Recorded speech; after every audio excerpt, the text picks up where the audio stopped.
Hello दोस्तों, welcome to my channel Sachin Bhadauria classes. आप सभी का स्वागत है। आप जैसा कि जानते हैं कि इस चैनल पर हम चैप्टर 2, चैप्टर 3, चैप्टर 4, चैप्टर 5 के वीडियोस अपलोड कर चुके हैं और उसमें हमने आपको इन चैप्टर्स को अच्छे से एक्सप्लेन करने की अपनी तरफ से पूरी कोशिश की है और आई होप आप लोगों को समझ में भी आए होंगे। आज इसी सीक्वेंस में हमारा जो चैप्टर फर्स्ट का वीडियो रह गया था, चैप्टर फर्स्ट जिसको रियल नंबर्स के नाम से भी हम लोग जानते हैं, जिन्हें वास्तविक संख्याएं कहते हैं, इस चैप्टर्स का वीडियो अभी तक नहीं बनाया था, तो आज मैंने सोचा कि चलो इस चैप्टर को भी इंक्लूड कर लेते हैं अपने सीक्वेंसेस में और फिर हम आगे बढ़ते हैं। तो दोस्तों, आज हम लोग बात करेंगे चैप्टर 1 में रियल नंबर्स की। रियल नंबर्स के बारे में क्लास 9th में आप लोग पढ़ चुके होंगे कि रियल नंबर्स हमारे होते क्या हैं। तो रियल नंबर्स के बारे में हम लोगों ने पढ़ा है कि रैशनल इरेशनल्स दोनों टाइप के नंबर जो होते हैं इन्हें रियल नंबर्स की या वास्तविक संख्याएं कहते हैं। आज हम लोग क्लास 10th में जो हम लोग पढ़ने जा रहे हैं सन 2023 और 24 के सेशंस के लिए। यहाँ पर अगर हम बात करें यहाँ पर फॉर 2023 एंड 24 के लिए, तो यहाँ पर दोस्तों जो हमारी नई बुक आई है NCERT की, उसमें जैसे कि पहले हम जानते थे कि हमारे पास एक एक्सरसाइज 1.1 होती थी, 1.2 होती थी, 1.3 होती थी, 1.4 होती थी। तो दोस्तों अब नई एक्सरसाइज में जो न्यू सिलेबस हमारा है, न्यू सिलेबस, उसमें हमारे पास केवल दो एक्सरसाइज दी गई है, एक 1.1 और एक 1.2। ये एक्सरसाइज कट चुकी है हमारी, ये एक्सरसाइज हमारी कट चुकी है पुरानी बुक से। 1.2 को 1.1 बना दिया गया है, 1.3 को 1.2 कर दिया गया है। तो दोस्तों हम लोग जो पहले हमारे पास स्टार्टिंग होती थी, सबसे पहले हम लोग यूक्लिड्स डिवीज़न लीमा के बारे में बात करते थे, वो हमारे अभी सिलेबस का हिस्सा नहीं है। तो आज दोस्तों अगर हम लोग बात करें अपने सिलेबस की, तो जो हमारा सिलेबस का जो हिस्सा है उसमें सबसे पहले अगर हम बात करें तो हमारे पास इसमें 2024 के सेशन के लिए जो हमारी बुक में सबसे पहले बात की गई है वो फंडामेंटल थ्योरम ऑफ अर्थमेटिक की बात की गई है। फंडामेंटल थ्योरम ऑफ अर्थमेटिक यानी कि गणित की आधारभूत संकल्पनाएं। क्या कहा जाता है इसमें? यहाँ पर दोस्तों हमने देखिए थ्योरम ऑलरेडी यहाँ पर पहले से लिख रखी है, जिससे कि हमारा कुछ टाइम सेव हो चुके वीडियो बनाने में। तो दोस्तों यहाँ पर थ्योरम जो है इसको 1.1 हमारी NCERT की बुक में है। फंडामेंटल थ्योरम ऑफ अर्थमेटिक्स में इट स्टेट्स, क्या कहती है ये, कि every composite numbers can be expressed या factorized as a product of the primes and this factorization is unique except for the order in which the prime factors occur. ये तो दोस्तों इसकी लैंग्वेज की बात हुई, ये स्टेटमेंट है हमारी। हमें इसकी समझ में कुछ नहीं आया तो चलिए हम इसके मतलब को समझते हैं, इसमें क्या समझाने की कोशिश की गई है। सबसे पहले इसमें यह कहा गया कि एवरी कंपोजिट नंबर, तो दोस्तों अगर हम बात करें यहाँ पर हमारे जितने भी नंबर्स होते हैं हमारे, उनके दो पार्ट्स होते हैं। या तो वो होते हैं प्राइम नंबर्स होते हैं, ठीक है, या फिर वो होते हैं कंपोजिट नंबर। ये चीज़ हम पढ़ चुके हैं क्लास 9th में। तो कौन कौन से नंबर हमारे प्राइम्स होते हैं? प्राइम नंबर्स वो नंबर्स को कहते हैं जो सिर्फ अपने से ही डिवाइड होते हैं, या इस तरीके से हम कहें ऐसे नंबर जिनका कि फैक्टर्स या जिनको फैक्टराइज करें तो केवल दो फैक्टर्स बने, एक तो 1 और दूसरा वो नंबर इटसेल्फ, उन्हें कहते हैं प्राइम नंबर। जैसे कि 2, 3, 5, 7, 11, 13, 17, 19 के बाद हमारा एक 29 है, फिर 31 है, इसके बाद 37 है, फिर 41 है, फिर 43 है। तो इस तरीके से हमारे कई सारे नंबर्स होंगे दोस्तों जो कि हमारे प्राइम नंबर्स होंगे। तो प्राइम नंबर्स के बारे में मैंने जैसा कि बताया कि इनके ये केवल दो फैक्टर्स होते हैं, एक 1 और एक दूसरा ये इटसेल्फ। यानी 2 के अगर देखा जाए तो 2 के अगर दो ही फैक्टर होंगे, या तो 1 होंगे या 2 होंगे, यानी कि 2 में डिवीज़न या तो 1 से जाएगा या 2 से जाएगा। इसी प्रकार से जितने नंबर हैं ये सभी हमारे प्राइम नंबर्स हैं। तो अब बात करें कि जो नंबर्स प्राइम नहीं हैं वो क्या है? तो जो नंबर्स प्राइम नहीं है they are the composite numbers. जो नंबर प्राइम नहीं है वो कंपोजिट नंबर है। जैसे कि आप देख लें यहाँ पर 4 हो गया, 6 हो गया, 8 हो गया, 9 हो गया, 10 हो गया, 12 हो गया, 14 हो गया, 16 हो गया, 18, 20, ये सभी हमारे कंपोजिट नंबर हैं। कंपोजिट नंबर क्या होते हैं कि कंपोजिट नंबर जिनके फैक्टर्स 2 मोर देन 2, 2 से ज़्यादा फैक्टर हो, मोर देन 2 यानी 2 से ज़्यादा फैक्टर हो तो ज़्यादा कंपोजिट नंबर। तो जैसे 4 के कौन कौन से फैक्टर हैं, एक 1 है, एक 2 है और एक 4 इटसेल्फ है। तो देखिए 2 से ज़्यादा फैक्टर हो गए तो 4 हमारा क्या हो जाएगा, एक कंपोजिट नंबर हो जाएगा। तो चलिए दोस्तों हम अपने टॉपिक पे वापस लौटते हैं। Statement fundamental theorem of arithmetics में क्या कहा गया है हमें, फंडामेंटल थ्योरम ऑफ अर्थमेटिक्स में हमें ये बताया गया है कि every composite number can be expressed, express का मतलब होता है उसको फैक्टराइज करें तो प्रोडक्ट ऑफ प्राइम्स यानी कि प्राइम नंबर्स के प्रोडक्ट के रूप में कर सकते हैं। इसके आगे कहा गया है कि ये जो फैक्टराइजेशंस होता है या जो एक्सप्रेशंस होता है ये यूनिक होता है। यूनिक का मतलब हर नंबर का एक अलग होता है। जैसे अगर हम बात करें कंपोजिट नंबर, मान लीजिए 6 ले लेते हैं तो 6 के हमारे फैक्टर्स क्या क्या हो जाएंगे, एक 1 हो जाएगा, एक 2 हो जाएगा, एक 3 हो जाएगा, इसके अलावा एक 6। इसी तरीके से अगर हम बात करें 8 की तो 8 का फैक्टर एक 1 होगा, एक 2 होगा, एक 4 होगा, एक 8 होगा। तो सारे नंबर जो होते हैं ये फैक्टराइजेशन हर कंपोजिट नंबर का जो होता है प्रोडक्ट ऑफ प्राइम्स के रूप में होता है, यहाँ पर ये करना है हमें, और ये एक यूनिक नंबर होता है। तो यहाँ पर दोस्तों अगर हम बात करें, ये फैक्टर्स की बात करी गई थी हमारी, तो यहाँ पे चलिए फैक्टर्स की बात हो गई हमारी। तो ये यूनिक होता है except for the order in which the prime factors occur. जैसे कि मान लीजिए कि फॉर एग्जाम्पल अगर हम ले, सपोज मान लीजिए हम 20 के फैक्टर्स करते हैं तो 20 को अगर हम फैक्टर्स करें, प्राइम फैक्टर्स में करना है तो प्राइम नंबर्स में, तो 20 के फैक्टर्स करने का जो तरीका हम लोगों ने सीखा है 20। तो एक तरीका ये है कि इसको डिवीज़न दें, 2 से दें, 2 का देंगे 20 10 बार जाएगा, फिर 2 से देंगे तो 5 बार जाएगा, फिर 5 का देंगे 1, तो 20 के फैक्टर हो जाएंगे 2 इंटू 2 इंटू 5। ठीक है दोस्तों, तो इसमें यही कहा गया है कि जो कंपोजिट नंबर होता है इसको प्रोडक्ट ऑफ प्राइम्स के रूप में लिख सकते हैं, और ये जो फैक्टराइजेशन होता है यूनिक होता है, यानी कि हर नंबर का एक अलग नंबर होगा एक्सेप्ट फॉर द ऑर्डर। इसका क्या मतलब है, इसका मतलब ये है कि 20 के फैक्टर जैसे हमारे 2 इंटू 2 इंटू 5 हैं, इसको अगर हम लोग 5 इंटू 2 इंटू 2 लिखें तो ये भी करेक्ट है, अगर 2 इंटू 5 इंटू 2 लिखें ये भी करेक्ट है। कहने का मतलब ये है कि इसका ऑर्डर पे कोई भी फ़र्क नहीं पड़ता है। तो दोस्तों ये हमारा कॉन्सेप्ट है, ये हमारी थ्योरम है fundamental theorem of arithmetic.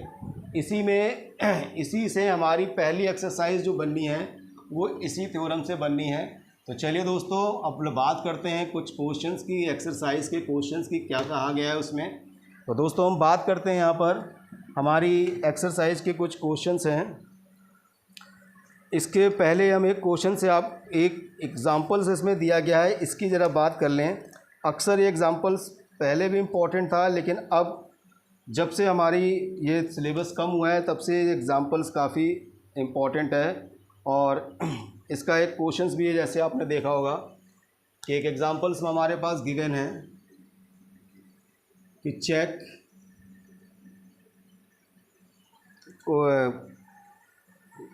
Questions है हमारा। 1 मिनट दोस्तों, ज़रा मैं देखता हूँ कहाँ पर ये एग्ज़ाम्पल्स हमें गिवन है क्वेश्चंस में। 4 की power n, 4 to the power n को इसको चेक करना है कि क्या if any value of n for which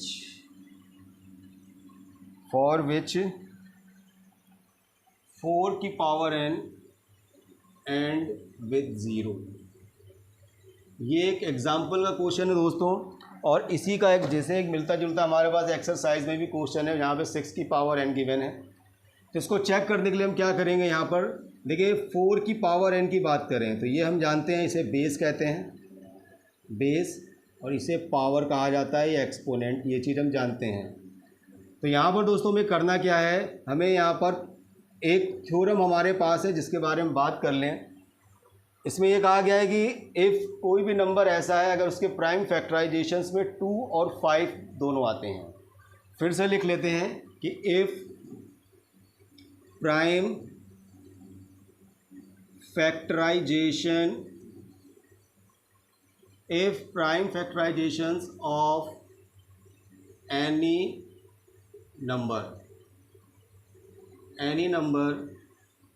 f prime factorization of any number expressed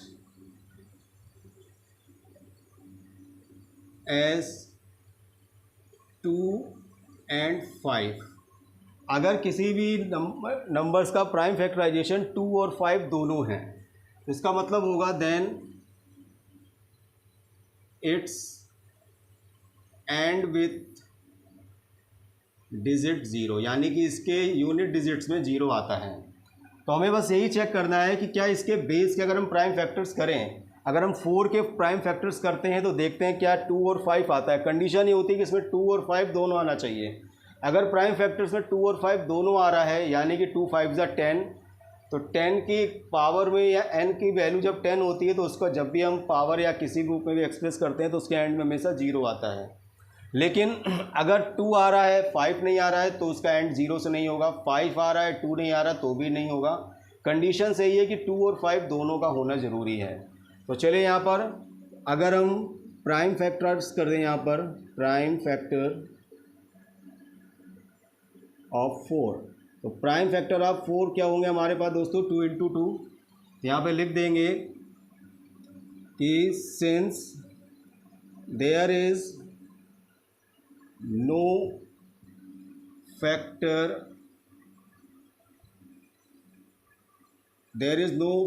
of 4 is 5, so therefore its end with 0 is not possible।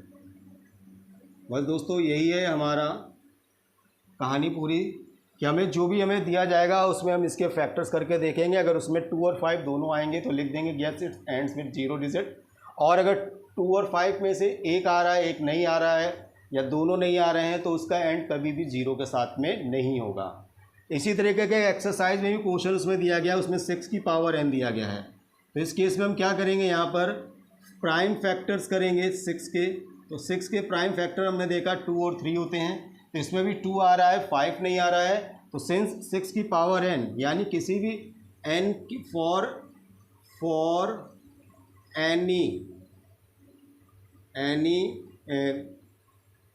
For any value of n, अगर 6 में factors में 2 और 3 आ रहा 5 नहीं आ रहा तो इसका एंड कभी भी नहीं होगा। जहाँ n जो होगा, n is a natural number, n जो है एक नेचुरल नंबर है।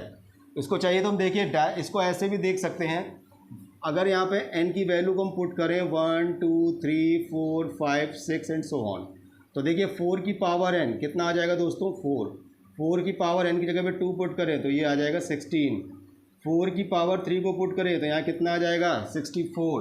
तो इस प्रकार से हम n की वैल्यू कोई भी रखें यहाँ पर, अगर जब तक 4 हमारा बेस में 2 और 5 दोनों नहीं होंगे तो इसका एंड कभी भी 0 नहीं होगा। और मान लीजिए यहाँ पर अगर n की वैल्यू जैसे हम 10 पुट कर देते हैं तो 4 की पावर 10, तो यहाँ पर देखिए 10 आएगा यहाँ पर, लेकिन 4 जो है हमारा 4 में बेस में हमारे पास 5 नहीं है तो इसलिए इसका एंड भी कभी 0 के साथ नहीं होगा। और इस प्रकार से ये हमारा क्वेश्चन सॉल्व होगा। तो चलिए दोस्तों अब एक्सरसाइज के कुछ क्वेश्चन देखते हैं। तो एक इम्पॉर्टेंट क्वेश्चन था, इस बार बोर्ड के एग्ज़ाम्स में आने के काफ़ी चांसेस हैं, तो इसीलिए मैंने सोचा कि लाइए इसके बारे में बात कर लेते हैं। तो चलिए दोस्तों हम एक्सरसाइज के कुछ क्वेश्चंस देखते हैं और कैसे होंगे, कैसे बनेंगे, क्या करना है, क्या तरीका यूज़ होगा उसके लिए। तो चलिए दोस्तों बात करते हैं हम सन 2023-24 के लिए एक्सरसाइज 1.1। तो एक्सरसाइज 1.1 हम यहाँ पर स्टार्ट करने जा रहे हैं। 1.1 पहला क्वेश्चन यहाँ पर गिवन है, करा निम्नलिखित ये गिवन नंबर्स हैं, इनके प्राइम फैक्टराइजेशंस में करना है। तो जैसे पहला गिवन है 140, तो 140 के दोस्तों अगर हम फैक्टर्स करें तो हमारा ये तरीका आप लोग सीख लें आज। 2 से डिवीज़न देंगे, पीछे 0 तो 2 से डिवीज़न चला जाएगा, 2 7 जा 40, 0 का 0, अगेन देंगे 2 से, 2 3 जा 6, 2 5 जा 10, 5 से देंगे, 5 7 जा, फिर 7 से देंगे, इसको लिखेंगे 2 इंटू 2 इंटू 5 इंटू 7, या इसको ऐसे भी लिख सकते हैं 2 की पावर 2 इंटू 5 की पावर 1 इंटू 7 की पावर 1। तो ये हमारा प्राइम फैक्टराइजेशन हो जाएगा 140 का। इसी तरीके से और भी जो हमारे क्वेश्चन हैं इन सभी के हम लोग प्राइम फैक्टराइजेशंस कर लेंगे यहाँ पर। चलिए क्वेश्चन नंबर 2 देखते हैं। सेकंड क्वेश्चन कह रहा है कि इसमें एचसीएफ और एलसीएम निकालना है। तो हमारे पास फर्स्ट में एक नंबर दिया गया 26, एक दिया गया 91। तो हमें करना क्या है यहाँ पर, इसमें सबसे पहले फैक्टर निकालते हैं। फैक्टर ऑफ 26, फैक्टर मतलब किस किस से 26 में डिवीज़न हो जाता है। तो 1 से हो जाता है, 2 से हो जाता है, और 1 से हो जाएगा, 2 से हो जाएगा, इसके बाद हमारा 13 से हो जाता है, एक 26 से हो जाएगा। इसके बाद अगर हम दोस्तों दूसरा अगर निकालें फैक्टर ऑफ 91 के देखिए किस किस में फैक्टर्स होते हैं। 1 से फैक्ट चला जाता है, इसके बाद 7 से जाता है, 13 से जाता है, और एक 91 से जाता है। हमें अगर हम यहाँ पे कॉमन फैक्टर निकालें, कॉमन फैक्टर यानी CF, तो देखिए कॉमन फैक्टर इसमें क्या क्या आया है। एक तो इसमें आया है 1 कॉमन फैक्टर, एक आया है 13। अब इसी में अगर हम HCF निकालें, हाईएस्ट कॉमन फैक्टर कौन सा यानी सबसे बड़ा, तो सबसे बड़ा 1 और 13 में 13 है, तो इसका HCF कितना आ जाएगा दोस्तों, 13 आ जाएगा। अब इसी क्वेश्चंस में अगर हम LCM फाइंड करना चाहें, LCM, तो LCM भी अगर हम इसको करेंगे, यहाँ पर फैक्टर्स हमने लिए हैं। LCM के लिए हम लोग यहाँ पर क्या करेंगे, मल्टीपल्स लेंगे।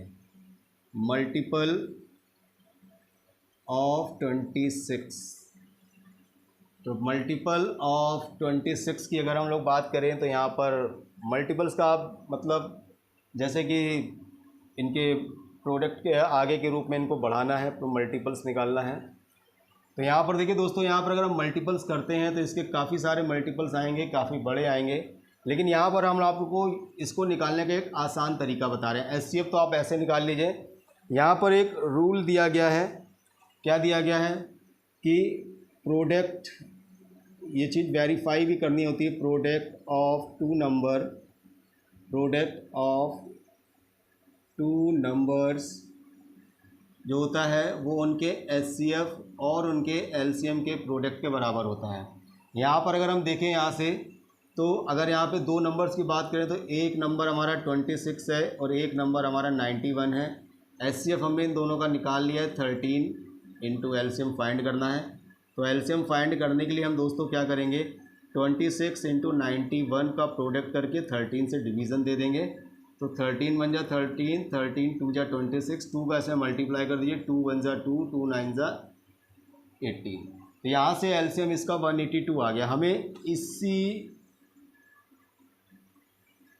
आइडेंटिटी का इसमें यूज़ करना है कि यानी कि product of two number is equal to HCF into LCM। जितने भी क्वेश्चन हैं हमारे दोनों इसी से हो जाएंगे। इसके बाद क्वेश्चन नंबर 3 की अगर हम बात करें, क्वेश्चन नंबर 3 इसमें कह रहा है प्राइम फैक्टराइजेशंस के द्वारा इनके HCF और LCM निकालने हैं। हमारे पास नंबर हैं जैसे कि 12, 15 और एक नंबर है हमारे पास 21। तो यहाँ पर देखिए ये दो नंबर्स के लिए तो ये फॉर्मूला है, लेकिन तीन जब नंबर्स होंगे तो ये फॉर्मूला वर्क नहीं करेगा। तो हमें इसमें वही करना है जो हम अभी तक करते आ रहे थे। यहाँ पर जैसे कि सबसे पहले यहाँ पे लिखेंगे फैक्टर ऑफ 12। तो फैक्टर ऑफ 12 अगर हम देखें तो कौन कौन से होंगे, 1 होगा, 2 होगा, 3 होगा, 4 होगा, 6 होगा एंड 12। इसके बाद अगर हम देखें फैक्टर ऑफ 21, फैक्टर ऑफ 21 तो 1 है, 3 है, 7 है और 21 है। इसके बाद अगर हम बात करें फैक्टर ऑफ 15, फैक्टर ऑफ 15 में क्या क्या होंगे, 1 होगा, 3 होगा, 5 होगा एंड 15 होगा। अब यहाँ पर अगर इनके हम कॉमन फैक्टर की बात करें तो कॉमन फैक्टर देखिए क्या क्या है इसमें, 1 है, 3 3 3, तीनों में 3 है, और इसके अलावा क्या कॉमन है दोस्तों यहाँ पर, 4 इसमें नहीं है, 6 नहीं है, 12 नहीं है, कुछ नहीं, तो ये दोनों हैं। अब इसी में अगर HCF फाइंड कर लें हाईएस्ट, तो हाईएस्ट कॉमन फैक्टर कौन सा है इसका, 3। तो ये हमारा 3 आ जाएगा इनमें कॉमन, HCF बन जाएगा। अब इसी में अगर दोस्तों हम LCM की बात करें तो LCM की अगर हम बात करें यहाँ पर तो हमें इनके मल्टीपल्स निकालने पड़ेंगे। तो आप चाहें तो इसमें मल्टीपल से भी निकाल सकते हैं, और या एक जो LCM निकालने का हमारे पास एक तरीका जो हम लोगों ने पहले पढ़ा था कि 12 डिवीज़न विधि के द्वारा 12, 15 एंड 21। तो चलिए दोस्तों डिवीज़न देते हैं पहले 2 से। तो 2 6 या 12, 15 में नहीं जाता है, 21 में नहीं जाता है। फिर देंगे 2 से, 2 3 जा 6, 15 में नहीं जाएगा, 21 में नहीं जाएगा। 3 से डिवीज़न देंगे, 3 1 जा 3, 3 5 जा 15, 3 7 जा 21। 5 से देंगे 1, 5 1 जा 5। लास्ट में 7 से दे देंगे 1 1 1। तो LCM हमारे पास क्या हो जाएगा, ये जो नंबर्स आए इनका प्रोडक्ट कर देंगे। 2 2 जा 4, 3 जा 12, 5 जा 60, 7 जा 2 2 जा 4, 3 जा 12, 5 जा 60 और 67 जा होता है 420। तो ये हमारा LCM आ गया। इस तरीके से जो हमारे 2 पार्ट्स रह गए ये आपको करने हैं। क्वेश्चन नंबर 4 में भी यही करना है हमें कि HCF 2 नंबर्स का दिया गया है, 9 दिया गया है और LCM फाइंड करना है। तो हम इस रूल्स का यहाँ पे यूज़ करेंगे, प्रोडक्ट का यूज़ कर लेंगे यहाँ पर। क्वेश्चन नंबर 5 में दिया गया है कि चेक करना था कि 6 की पावर n कभी 0 पे डिजिट हो सकती है। ये क्वेश्चन भी हम आपको ऑलरेडी करा चुके हैं। अभी मैंने बताया था 4 की पावर n वाले में 6 के लिए भी यहाँ पे फैक्टर्स करेंगे। तो इसके फैक्टर्स में भी जो होगा 2 आएगा, केवल 5 नहीं आएगा। तो इसलिए इसका n की किसी भी वैल्यू के लिए 6 की पावर n कभी भी 0 के साथ एंड नहीं होगा। नाउ बात करें क्वेश्चन नंबर 6 की। क्वेश्चन नंबर 6 जो है हमारा एक इम्पॉर्टेंट क्वेश्चन भी है। चलिए देखते हैं क्या करना है इसमें। क्वेश्चन नंबर 6, तो क्वेश्चन नंबर 6 में कह रहा है कि एक नंबर जैसे दिया गया है 7 इंटू 11 इंटू 13 प्लस 13। देखिए 2 सेट हैं, इनमें से एक फर्स्ट सेट जो है ये हम आपको करके दिखा रहे हैं, दूसरा आप अपने आप कर लेंगे। इसमें से अगर हम दोनों में से 13 को कॉमन ले लें तो यहाँ पे क्या हो जाएगा दोस्तों, 7 इंटू 11 प्लस 1। तो यहाँ पर अगर देखिए 13, 11 7 जा 77 प्लस 1 यानी 13 मल्टीप्लाई बाई 70, 77 प्लस 1 के 78। अब अगर 78 के अगर हम फैक्टर्स करें तो 78 के फैक्टर्स एक तो 2 हो जाएगा, 2 से डिवीज़न चला जाता है इसमें, 2 3 जा 6 और इसके अलावा एक 3 से भी चला जाएगा और एक 13 से भी चला जाएगा। ठीक है दोस्तों, तो यहाँ पर हमें प्रूफ करना था कि क्या क्या चेक करना था, इसमें बताना था कि ये भाज्य संख्याएं क्यों नहीं हैं। ठीक है, तो ये कंपोजिट नंबर है तो लिख देंगे कि इट इज़ नॉट प्राइम। क्यों नहीं है प्राइम है, because it have more than 2 factors. इसके फैक्टर्स जो हैं वो 2 से ज़्यादा हैं। प्राइम नंबर जो मैंने बताया था कि प्राइम नंबर्स उन नंबर्स को कहते हैं जिनके फैक्टर्स 2 होते हैं, यानी कि एक 1 और एक दूसरा वो नंबर। बाकी इसके अलावा जो नंबर्स होते हैं कंपोजिट होते हैं, तो ये सभी हमारे कंपोजिट, ये हमारा कंपोजिट नंबर है। इसी तरीके से इसका सेकंड पार्ट भी हो जाएगा हमारा क्वेश्चन नंबर 7, जो कि लास्ट क्वेश्चन भी है इस एक्सरसाइज का। कह रहा है कि एक प्लेग्राउंड से है जो कि एक सर्कुलर पाथ में है। कह रहा है एक चक्कर लगाने में एक लड़की को, सोनिया को 18 मिनट्स लगते हैं। तो Sonia complete 1 round equal 18 minutes. तो ये 18 मिनट्स में एक राउंड कंप्लीट करती है। ठीक है, दूसरा कह रहा है कि एक लड़का जो है वो रवि कंप्लीट 1 राउंड। रवि जो है वो एक राउंड को 12 मिनट्स में कंप्लीट करता है, 12 मिनट्स में। इसमें ये कहा गया है कि अगर बोथ अगर सेम टाइम पे और एक साथ चलना स्टार्ट करें तो how many times they will meet again. तो हमें यहाँ पर क्या करना है कि यहाँ पर एलसीएम फाइंड करना है, एलसीएम ऑफ 18 एंड 12। तो एलसीएम यहाँ पे फाइंड करते हैं दोस्तों। चलिए बात करें यहाँ पर मल्टीपल ऑफ, ये यही हमें बताना था, तो इसमें चलिए देखते हैं। मल्टीपल ऑफ 18 की बात करें तो 18 1 जा 18, 18 2 जा 36, 18 3 जा 54, इसके बाद 18 4 जा 72 और सो ऑन चलते रहेंगे। इसी तरीके से अगर हम बात करें यहाँ पर मल्टीपल ऑफ 12 की तो 12 1 जा 12, 12 2 जा 24, 36, 48, 60। आगे भी यहाँ पर बढ़ते जाएंगे, इसमें 72 आ जाएगा और भी आगे बढ़ते जाएंगे, शो एंड सो। तो यहाँ पर अगर हम कॉमन मल्टीपल्स की बात करें तो देखिए कौन कौन से मल्टीपल्स यहाँ पे कॉमन आ रहे हैं। एक तो 36 इसमें आ रहा है, एक 36 इसमें आ रहा है, तो एक तो 36 कॉमन हो जाएगा। दूसरा देखिए यहाँ पर एक 72 आ रहा है, यहाँ पर भी एक 72 आ रहा है, तो एक 72 हो जाएगा। आगे भी चल करके और भी आएंगे, तो हमें इनका एलसीएम निकालना है। एलसीएम का मतलब होता है lowest common multiple. Common multiples तो यहाँ पर और भी होंगे, लोएस्ट यानी सबसे कम। तो सबसे कम कितना है यहाँ पर 36, तो यहाँ पे 36 एलसीएम हो जाएगा। तो आंसर में बताएंगे कि they will meet again in 36 minutes, यानी वो दोनों वापस 36 मिनट में मिलेंगे। तो ये दोस्तों हमारी एक्सरसाइज रियल नंबर्स की बेस थी, जो कि पहली एक्सरसाइज थी 1.1। आज इसके हमने लगभग सभी क्वेश्चंस यहाँ पर अटेम्प्ट किए हैं। 7 क्वेश्चन थे, ज़्यादा थे नहीं, और एक आध जो हमने आप लोगों के लिए छोड़ दिए हैं वो प्रैक्टिस के लिए। तो आप ज़रूर उसकी प्रैक्टिस कीजिए, जिससे कि आपको ये एक्सरसाइज और अच्छे से आ जाए।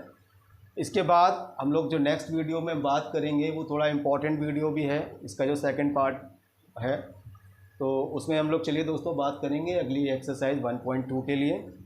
तब तक के लिए खुश रहें, प्रसन्न रहें और चैनल देखते रहें, और ज़्यादा से ज़्यादा लोगों के बीच में इस चैनल को, इसका एक्सपेंशंस कीजिए, बढ़ाइए इसको, ज़्यादा से ज़्यादा हमें सब्सक्राइब कीजिए, चैनल को लाइक कीजिए, और कोई दिक्कत हो तो मुझे कमेंट्स करें। Thank you.